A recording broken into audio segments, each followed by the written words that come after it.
جس حالت میں میں ہوں، جس کرم میں سے میں گزر رہا ہوں، جس گناہ کی جو میں نے نہیں بھی کیا میں اس کی سزا بھگت رہا ہوں، تو میں آج آپ کے سامنے اس حالت میں بھی، اس دکھوں کی حالت میں، اس مشکلات حالات میں بھی، صلیب پر میں جڑا ہوا ہوں، تو بھی میں اس بات کا اقرار کر رہا ہوں کہ وہ میرا باپ ہے،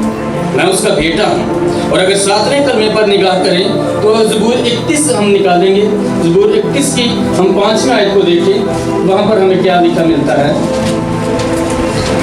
کلام مقدس میں یوں لکھا ہے، میں اپنی روح تیرے ہاتھوں میں سونپتا ہوں، اے خداوند سچائی کے خدا، تو نے میرا فدیہ دیا ہے۔ کیونکہ یسوع مسیح خود یہودی تھے اور ہم نے پرانے عہد نامہ کا مطالعہ کیا زبور میں سے، تو یہودیوں کا یہ دستور تھا، وہ رات کو سونے سے پہلے یہ دعا کرتے تھے کہ اے خدا میں اپنی روح تیرے ہاتھوں میں سونپتا ہوں۔ کیا بچے، کیا بوڑھے، کیا جوان، سبھی ان کی ماؤں نے، یہودی بچوں کی ماؤں نے انہیں یہ سکھایا ہوتا تھا کہ جب بھی انہوں نے سونا ہے تو انہوں نے سونے سے پہلے یہ دعا کرنی ہے کہ اے باپ میں اپنی روح تیرے ہاتھوں میں سونپتا ہوں، یا خدا میں اپنی روح تیرے ہاتھوں میں سونپتا ہوں۔ کیونکہ وہ یہ جانتے تھے، ان کا خیال تھا کہ اگر کوئی بنچال آ جائے، اگر کوئی مشکل آ جائے، اگر کوئی آندھی طوفان آ جائے جس میں ہم مر جائیں، جس میں ہم نہ زندہ اٹھیں، کیونکہ صبح کا کیا پتا کہ ہم اٹھیں گے یا نہیں اٹھیں گے، وہ کہتے تھے کیا پتا ہم نے اٹھنا ہے کہ نہیں اٹھنا، وہ اس لیے اپنی روحوں کو خدا کے تابع کرتے، خدا کو سونپ دیتے تھے۔ اور اگر ہم دیکھیں کہ نئے مسیحی جو اس وقت کے تھے، جب نئے عہد نامہ کی طرف ہم دیکھتے ہیں تو رومی جو لوگ تھے، رومی لوگوں کی ایک اصطلاح تھی، رومی دستور تھا کہ اگر کوئی بیٹا ہے تو اس نے جتنی زندگی اس کی ہے، چاہے وہ 5 سال ہے، 10 سال ہے، 50 سال ہے، 85 سال ہے، جتنی بھی اس کو زندگی حاصل ہے، اس نے اگر کوئی رومی بیٹا ہے تو اس نے اپنے باپ کی تابع داری میں رہتے ہوئے وہ زندگی گزارنی ہے، چاہے اس میں مشکلات ہوں، چاہے اس میں خوشحالی ہو، چاہے اس میں دکھ ہوں، تکلیفیں ہوں، مشکلات چاہے جیسی ہی کیوں نہ ہوں، اس نے اپنے باپ کی تابع داری میں رہنا ضرور ہے۔ اور ان رومیوں کو یہاں پر یسوع سے یہ بتا رہے ہیں کہ میں دکھ میں بھی ہوں، میں تکلیف میں بھی ہوں، میں جڑ دیا گیا ہوں، میرے بدن سے خون کا قطرہ قطرہ بہہ رہا ہے، میری پسلی میں نیزہ مارا گیا ہے، میرے سر پر کانٹوں کا تاج مارا گیا ہے، لیکن تو بھی اے رومیوں تم یہ جان لو کہ میں اپنے باپ کی تابع ہوں۔ جو باپ نے میرے ذمہ کام لگایا ہے، جو اس نے مجھے جس مقصد کے لیے اس دنیا جہان میں بھیجا ہے، میں اس مقصد کی پائے تکمیل کو پہنچا ہوں، اور کوئی بھی ایسی چیز نہیں تھی جو یسوع مسیح کی جان دے سکتی۔ خواہ اس کے بدن میں سے قطرہ قطرہ کر کے خون بہہ گیا، خواہ اس کی پسلی میں نیزہ مارا گیا، دھارا نکلی، خواہ اس کے سر پر کانٹوں کا تاج مارا گیا، اس کے بدن پر کوڑے مارے گئے، ان کوڑوں سے اس کا گوشت نکل گیا، لیکن کسی چیز میں ضرورت نہ تھی کہ اس کے بدن میں سے روح کو نکال سکتی۔ یہ صرف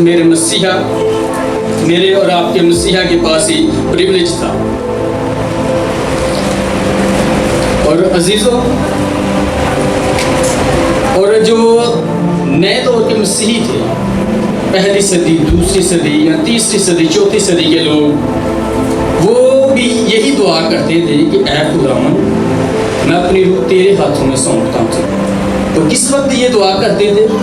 جب وہ پاک شراکت میں، عشاء ربانی میں شریک ہوتے تو وہ اپنے آپ کو، اپنی روحوں کو خداوند کے تابع کرتے یا خداوند کے سپرد کرتے۔ وہ کہتے کہ کہیں ایسا نہ ہو کہ ہم نے خطا میں اس سیکرمنٹ میں شمولیت اختیار کر دی، ایسا نہ ہو کہ ہم اس کو انجانے میں لیتے ہوئے یا گناہ کی حالت میں لیتے ہوئے اس دنیا سے رحلت فرما جائیں، اس دنیا سے کوچ کر جائیں۔ تو اس نے یہودیوں کو بھی، ان نئے مسیحیوں کو بھی، ان رومیوں کو بھی یہ کہہ کر مخاطب کیا اپنے باپ کو کہ اے باپ میں تیری تابع داری میں ہوں، میں فرما برداری میں ہوں، میں اس دنیا جہان میں آیا، جو کام تو نے میرے ذمہ لگایا اس کو میں نے پورا کیا ہے، اور اب میں اپنی روح تیرے ہاتھوں میں سونپتا ہوں۔ اور جو سونپنا کا مطلب ہے، سونپنے کے لیے جو گریک لفظ استعمال ہوا ہے وہ پیراتیتمی ہے۔ پیراتیتمی کو اس طرح دیکھتے ہیں کہ کوئی چیز جو ایسی ہو، جو میرے اختیار میں ہو، جو میں جب چاہوں اسے رکھ دوں، جب چاہے اٹھا لوں۔ اور اس کی سادہ سی مثال آج کے دور میں ہم لے لیتے ہیں کہ اگر آپ کا کوئی بینک اکاؤنٹ ہے تو آپ کے پاس 1000 روپے ہیں یا 2000 روپے ہیں، تو اس پر پورا آپ کا اختیار ہے اور آپ پورے اختیار کے ساتھ اسے بینک میں جمع بھی کروا سکتے ہیں، اور جب بھی آپ کو مشکل ہو، درپیش ہو، آپ کی ضرورت ہو، آپ ATM لے کر یا بینک میں چیک بھی لے کر جا سکتے ہیں۔ وہ آپ کو کوئی بھی انسان اس سے روک ٹوک نہیں کر سکتا کہ آپ یہ کیوں لے رہے ہیں یا کیوں لے رہے ہیں، آپ کیوں ATM استعمال کر رہے ہیں۔ یہ پہلا تحتمی کا مطلب ہے بہت قریب سے، یعنی کہ بہت ہی یسوع مسیح نے خدا باپ کو اپنے قریب رکھا ہے، خدا باپ کی وہ تابعداری میں رہا ہے، وہ خدا باپ کے بہت قریب ہے، اور اس نے، آئیے ہم اس کا ایک ریفرنس کوٹ کرتے ہیں، یوحنا کی انجیل 10واں باب اور اس کی 17 اور 18 آیت میں یسوع مسیح کیا فرماتے ہیں؟ مقدس یوحنا کی معرفت اور مقدس کلام میں یوں لکھا ہے، باپ مجھ سے اس لیے محبت رکھتا ہے۔ کس لیے محبت رکھتا ہے؟ کیونکہ میں اس کی فرما برداری میں اس کی تابع داری میں، جو اس نے کام میرے ذمہ لگائے ہیں وہ سب میں اسی طرح کر رہا ہوں جس طرح باپ نے مجھے حکم دیا ہے۔ باپ مجھ سے محبت رکھتا ہے اور میں اپنی جان دیتا ہوں تاکہ اسے پھر لے لوں۔ کوئی اسے مجھ سے چھین نہیں سکتا، بلکہ میں اسے آپ ہی دیتا ہوں۔ مجھے اس کے دینے کا بھی اختیار ہے اور اس کو پھر لینے کا بھی اختیار ہے، اور یہ حکم میرے باپ سے مجھے ملا ہے۔ یعنی کہ باپ کی تابعداری میں رہتے ہیں تو اس کو یہ بھی اختیار ہے کہ وہ اپنی جان دے بھی سکتا ہے اور جان لے بھی سکتا ہے۔ اور عزیزو، اگر ہم پرانے عہد نامہ کی طرف نگاہ کریں تو ایوب نبی کا صحیفہ جب ہم پہلا باب پڑھتے ہیں تو وہاں پر کلام مقدس میں یوں لکھا ہے کہ شیطان خدا کے بیٹوں کے ساتھ خدا کے حضور میں گیا، اور خدا نے اس سے پوچھا تو کہاں سے آیا ہے؟ تو اس نے کہا میں زمین سے ادھر سے ادھر سے گھومتا پھرتا سیر کرتا ہوا آیا ہوں۔ تو خدا نے اس سے کہا کہ تو نے میرے بندہ ایوب پر بھی کبھی نگاہ کی ہے، جو راستہ باز ہے اس دور میں، اس جیسا کوئی راستہ باز نہیں، اس جیسا کوئی کامل انسان نہیں۔ تو وہ کیا کہتا ہے؟ شیطان آگے سے کیا کہتا ہے؟ اس پر کیا نگاہ کرنی ہے خداوند؟ تو نے تو اس کی چگرد باڑ لگائی ہے، اس کی جو بھی کچھ چیز ہے، جو کچھ بھی اسے تو نے دیا ہے، اس کی چگرد تیری باڑ لگی ہے، میں اس کو چھو بھی نہیں سکتا، میں اس کو ٹچ بھی نہیں کر سکتا۔ تو خداوند اسے کیا کہتے ہیں؟ ابلیس اس وقت خدا کو کیا کہتا ہے؟ اگر تو اسے اس باڑ کو جو تو نے اس کے چگرد لگائی ہوئی ہے، اگر تو اس کو ہٹا دے تو وہ تیری تحقیر کرے گا، وہ تجھے نہ چیز جانے گا، وہ تیری تحقیر کر گیا۔ تو خدا نے کہا لے تو اس کی جان نہیں لے سکتا، لیکن تو جو اور کچھ چاہے وہ کر سکتا ہے، فقط تو ایوب کو نہیں ٹچ کر سکتا۔ تو مقدس کلام میں یوں لکھا ہے کہ وہ ابلیس اس کے بیٹوں کو، اس کی بیٹیوں کو، اس کے مال مویشیوں کو، اس کے گھر کو، اس کے سب کچھ کو برباد کر دیتا ہے، لیکن پھر شیطان جو ہے وہ خدا کے حضور جاتا ہے، کہتا ہے اگر تو مجھے ایوب کے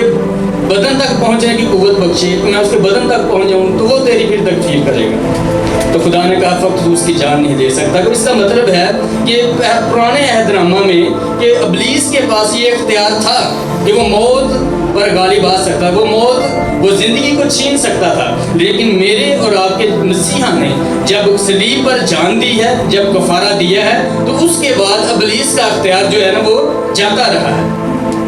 کیونکہ یوحنا کی انجیل ابھی ہم نے حوالہ دیکھا ہے تو کوئی اسے مجھ سے چھینتا نہیں، بلکہ میں اسے ہی آپ ہی دیتا ہوں۔ مجھے اس کے دینے کا بھی اختیار ہے، اسے پھر لینے کا بھی اختیار ہے، اور یہ حکم میری طرف سے نہیں ہے، میرے باپ کی طرف سے ہے۔ اور عزیزو، اگر ہم دیکھیں پرانے عہد نامہ کو ہی دیکھیں کہ پیدائش میں جب خداوند خدا نے 6 دن میں آسمان و زمین، اس میں بسنے والی ہر ایک چیز کو، حیوانات، جمادات، نباتات، چرند پرند، ہر ایک چیز کو خدا نے 6 دن میں بنایا اور 7ویں دن آرام کیا۔ اور یہاں پر اگر ہم صلیب پر نگاہ کریں تو میرے اور آپ کے مسیحا نے 6 کلمات میں ان ساری سچائیوں کو، ان سارے بھیدوں کو، اس ساری اپنی زندگی کو ہم سبوں کے سامنے، اس دنیا جہان کے سامنے پیش کر دیا ہے،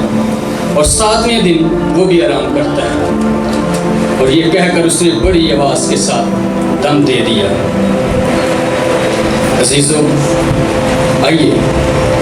ہمیں بھی یہ ضرور ہے کہ ہم اپنے خدا کے حضور اپنے آپ کو تابع کریں، ہم اس کو پوری اپنی زندگی میں پورا اختیار دیں، تاکہ وہ موت کا جو خوف ہے، وہ موت کا جو ڈر ہے، وہ ہماری زندگیوں سے جاتا رہے۔ کیونکہ موت کو